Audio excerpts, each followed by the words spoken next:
Граѓаните не се чувствуваат безбедно кога треба да поминат на пешачки премин. Пред камера зборуваат за моменти кои ги преживеале, кога преминувајќи на пешачки можеле да загинат. Не се чувствувам безбедно. Ќе ви кажам од една причина. Тоа беше пред неполна година на Партизанска, од Пазарче Буњаковец, ја преминував улицата на пешачки.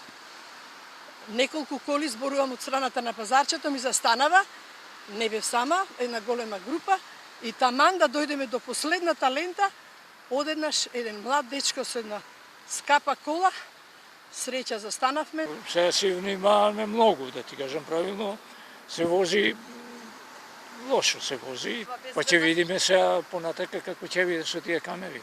Може и ќе биде поарно. Внимавам јас кога поминувам на пешачки колку што можам.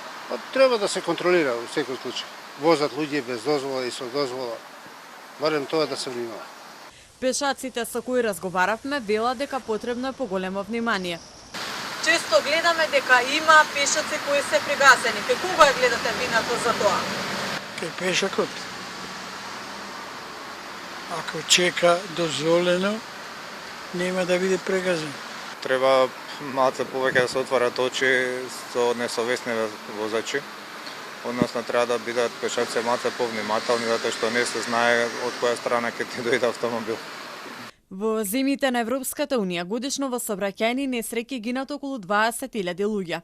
Според податоците на Евростат, во 2023 година загинале 20.380 луѓе на патиштата.